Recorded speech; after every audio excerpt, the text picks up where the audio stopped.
Tiga orang pemuda berinisial N, 19, GM, 20, J, 18, dan seorang ibu rumah tangga E, 48, ditangkap polisi karena terlibat kasus pembunuhan terhadap seorang pemuda bernama Diki Jaya, 21, warga Palabuhan Ratu, Kabupaten Sukabumi, Jawa Barat.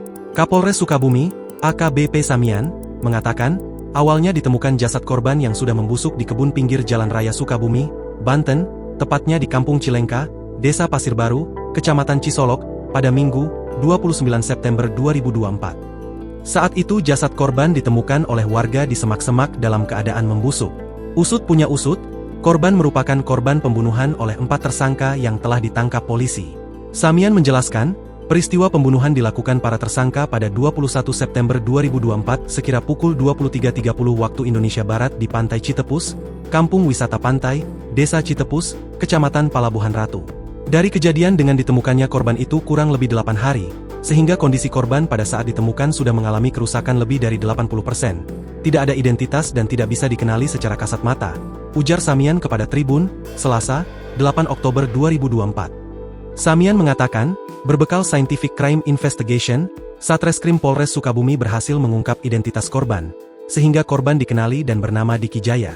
Polisi pun mengumpulkan sejumlah bukti hingga berhasil mengungkap bahwa Diki Jaya tewas dibunuh oleh 4 orang pelaku yang telah ditangkap.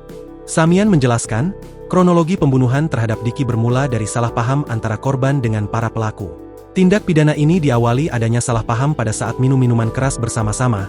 Dari salah paham itu pelaku N mengambil senjata tajam, kemudian menusuk korban beberapa kali, kata Samian. Samian mengatakan, awalnya tersangka N membuang korban dengan cara dikubur di pinggir pantai dibantu tersangka GM dan J. Namun, saat itu tersangka E seorang ibu rumah tangga meminta 3 tersangka untuk tidak membuang dan mengubur korban di pantai. E saat itu menyuruh N, GM dan J memindahkan jasad korban untuk menyembunyikan kematian korban. Setelah dilakukan penguburan dirasa tidak aman atau khawatir ketahuan, akhirnya korban dilakukan penggalian kembali kemudian oleh para pelaku dinaikkan ke sepeda motor dan dibuang kurang lebih 15 km dari TKP awal. Dibuang di daerah Cisolok tepatnya di jurang di kedalaman kurang lebih 5 meter, ucap Samian. Dari kasus ini, polisi mengamankan sejumlah barang bukti. Terhadap para tersangka, polisi menyangkakan pasal 338 KUH Pidana dengan ancaman 15 tahun penjara, pasal 351 ayat 3 KUH Pidana dengan ancaman pidana penjara selama-lamanya 7 tahun, lalu pasal 55 ayat 1 ke 1 KUH Pidana. Pasal 181 KUH Pidana dihukum penjara selama-lamanya 9 bulan dan pasal 221 ayat KUH Pidana diancam penjara selama-lamanya 9 bulan. Download Tribun X sekarang, menghadirkan lokal menjadi Indonesia.